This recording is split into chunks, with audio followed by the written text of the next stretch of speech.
Dinas Penanaman Modal dan Pelayanan Terpadu Satu Pintu Kota Makassar atau DPM-PTSP menggelar Makassar Investment Forum 2024 di Hotel Derindra pada Kamis pagi.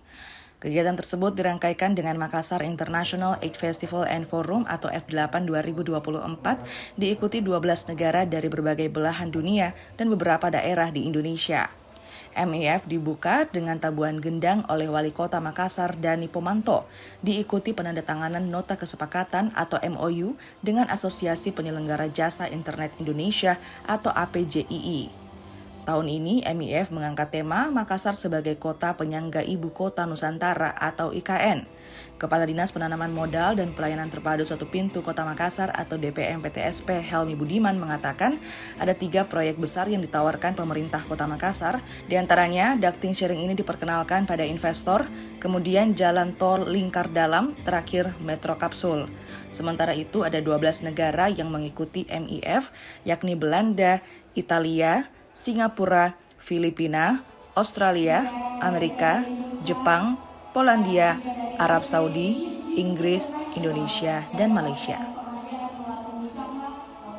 Kita lihat tadi sudah ada pembukaan, kemudian setelah pembukaan pertama-tama tadi kita melakukan MOU, jadi ada 2 MOU yang pemerintah kota lakukan. Pertama dengan Asosiasi Penyelenggaraan Jasa Internet Indonesia atau mungkin teman-teman kenal dengan APJI. Ini APJI regional yang ada di Sulawesi, Papua, dan Kalimantan tentang penyelenggaraan infrastruktur dan keamanan data internet. Ini kita sudah lakukan MOU. Yang kedua, MOU pemerintah kota dengan PT Global ME Ready Perkasa tentang pembangunan sistem transportasi publik rendah karbon di Kota Makassar. Dan ini langsung dihadiri oleh direkturnya, Wisnu Aji Prabowo. Dan setelah itu tadi kita sudah memberikan juga award kepada beberapa perusahaan yang sudah memberikan kontribusi investasi yang terbesar di tahun 2023. Jadi total investasi tahun 2023 itu ada di kisaran 5,4 triliun. Mana mungkin kalau kita lihat ada 4 nominasi dan ada 5 nominasi yang untuk penanaman dalam negeri dan ada 2 untuk penanaman modal asing. Gitu. Jadi saya share dulu kepada teman-teman media.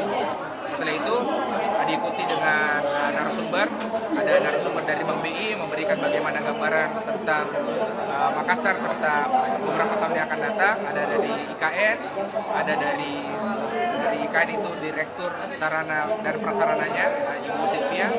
Kemudian ada dari Peruri berbicara tentang transformasi digital rupiah.